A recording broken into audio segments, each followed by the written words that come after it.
तिगाड़ा काम बिगाड़ा। 3 बहुओं के रवैये से सासू माँ बहुत परेशान थी। दरअसल बात ये थी कि तीनों बहुओं में किसी बात को लेकर अनबन हो गई थी। तब से ही तीनों एक दूसरे से मुंह फुलाए रहती थी। ना कोई सीधे मुंह किसी से बात करती, ना किसी का कहना मानती।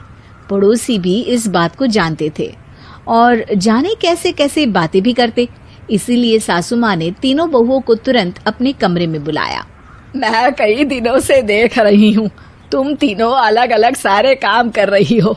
ये सब नहीं चलेगा, तीनों को मिलकर ही काम करना पड़ेगा। सास की बात सुनकर एकदम से बड़ी बहू बोल उठती है। नहीं मम्मी जी, मैं इन दोनों के साथ कुछ नहीं कर सकती। मैं इस घर की बड़ी बहू हूँ, फिर भी ये मेरा कहना बिल्कुल भी नहीं मानती। अरे जेठानी जी, जानबूझकर मुझे डबल काम करवाती है आप। और छोटी मुझसे टेढ़े मुंह ही बात करती है। इन दोनों के बीच हमेशा सैंडविच बन जाती है मेरी, और मैं हमेशा आलू की तरह बीच में मसली जाती हूँ।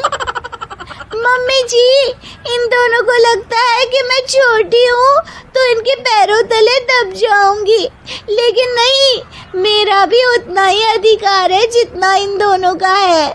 बड़ी आई दोनों मेरी चुगली करने के लिए, मुझे क्या कम समझ रखा है। तीनों बहू एक दूसरे से बहस करने लगती है और सास दोबारा ये देखकर टेंशन में आ जाती है और सबसे कहती है, चुप हो जाओ, अब से तुम तीनों सारे काम एक साथ करोगी। आंख बंद करके एक दूसरे की बात सुनोगी।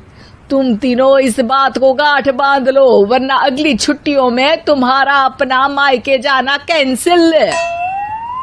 सास की बातें सुनकर डर के मारे तीनों हामी भर देती हैं। जी मम्मी जी, मैं समझ गई। हाँ मम्मी जी, जैसा आप कहें। आप जो कहेंगी मैं वही करूंगी। तीनों बहू सास की बात को गांठ बांध लेती है और वादा करती है कि अब से सारे काम वो तीनों एक साथ मिलकर ही करेंगी। ये सब देखकर सास खुश हो जाती है और वहां से चली जाती है। नीचे जाकर वो देखती है कि घर में शर्मा जी आए हुए होते हैं। सास जोर से आवाज लगाकर कहती है, अरे बहू, जरा चाय बनाकर तो लाना, शर्मा जी आए हैं। सास की बात सुनकर तीनों बहू तुरंत किचन की ओर भागती है और चाय बनाना शुरू कर देती है। मुझे तो एकदम मसाले वाली कड़क चाय पसंद है, तो हम शर्मा जी के लिए मसाले वाली चाय ही बनाएंगे। अरे नहीं दीदी, गर्मी के मौसम में मसाला चाय कौन पीता है? मैं तो शर्मा जी के लिए इलायची वाली चाय ही बनाऊंगी। ये कैसी बात कर रही हैं आप दोनों? मेरी मम्मी ने सिखाया है कि मेहमान को ज्यादा दूध और शक्कर वाली चाय देनी चाहिए, वरना वो घर वालों को कंजूस समझते हैं। तो मैं तो शर्मा जी को ऐसी ही चाय दूंगी। तीनों बहुएं अपने अपने तरीके से चाय में शक्कर, मसाला, पत्ती सब डाल देती है। उबलने के बाद तीनों मिलकर चाय बाहर लेकर जाती है और शर्मा जी और सासू माँ को देती हैं। चाय पीने के बाद शर्मा जी सासू माँ को देखकर शर्मा जाते हैं और शर्मिंदा महसूस करते हैं कि आखिर उन्होंने चाय पीने के लिए हामी क्यों भरी। सासू माँ भी चाय पीना शुरू करती है और कहती हैं, अरे बहू, ये कैसी चाय बनाई है? चाय है या मीठे दूध की बासुंदी? हाँ, चाय अच्छी नहीं लगी क्या? कोई बात नहीं, हम पराठा बनाकर लाते हैं। चलो चलो अंदर। हाँ हाँ चलो। हाँ आती हूँ मैं भी। नहीं नहीं, मेरा पेट चाय ने ही चौपट कर दिया, वही काफी है। पराठे से पोपट नहीं करवाना, मैं तो चलता हूँ। शर्मा जी चुपचाप पतली गली से निकल जाते हैं। अगले दिन सास बहुओं से कहती है, अरे बहू, जाओ जाके ऊपर के गेस्ट हाउस की सफाई कर दो। कल हमारे यहाँ मेरे दूर के रिश्तेदार आने वाले हैं, तो पूरे कमरे को चमका देना, समझी? तीनों बहू सास की बात को मानकर ऊपर सफाई करने चली जाती हैं और तीनों कमरे की सफाई चालू कर देती है। बड़ी बहू मकड़ी के जाले साफ करती है, तो बीच वाली झाड़ू लगाना और छोटी वाली सर्फ डालकर जमीन धोना शुरू कर देती है। अरे दीदी, जेठानी जी, अभी मैंने पूरी फर्श धोई और आप फिर से धूल नीचे गिरा रही हैं। और मछली जेठानी जी, आप बिना झाड़ू की धूल यहाँ छटक रही हैं। अरे तीनों को साफ करना है, एक साथ सफाई करते हैं ना।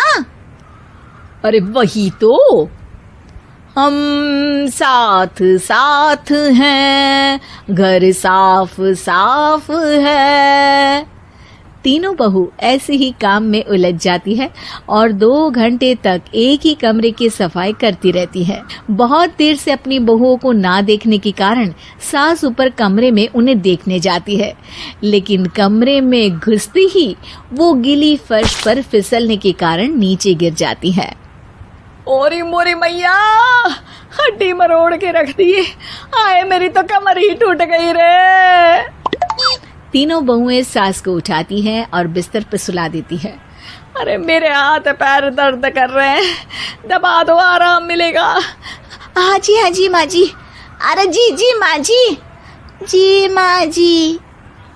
और तीनों बहुएं एक साथ सास के हाथ को दबाना शुरू कर देती हैं। माँ की तो चीख ही निकल जाती है और नतीजा ये होता है कि सास के बचे हुए शरीर में भी दर्द उठ जाता है। हाय राम, ये क्या कर दिया तुम तीनों ने। अरे मेरी तो किस्मत ही फूटी है कि तुम जैसी बहुएं मुझे मिली। हे भगवान, पूरे शरीर में दर्द बढ़ गया है। अब तो पता नहीं कि चल भी पाऊंगी या नहीं। माफ करो, मुझे गलती हो गई मुझसे कि तुम तीनों को एक साथ काम करने के लिए बोला। सोचा था तीनों मिलके अच्छे से काम करेगी, लेकिन बड़े बुजुर्ग सही कहते थे कि 3 तिगाड़ा काम बिगाड़ा। तुम लोगों ने ये बात ना आज साबित करके दिखा दी। तुम तीनों को तो समझाना यानी मानो भैंस के आगे भी न बजाना है। तुम्हें अकेले अकेले काम करना है ना, तो अब से तुम अकेले ही अपना अपना काम करो। तीनों बहुएं वहां से जाने लगती है। अरे कहाँ जा रही हो? आप ही ने तो कहा कि अपना अपना काम करो, तो मुझे मुल्तानी मिट्टी लगानी है। अरे मुझे भी तो नेल पॉलिश लगानी है, मुझे ना मेहंदी लगानी है। सास अपना सर पीट लेती है और कहती है, अरे मुझे भी लगाना है कुछ। क्या माँ जी? क्या माँ जी? क्या माँ जी? तुम्हारे घर वालों को फोन तुम्हारी हरकतें बताने के लिए।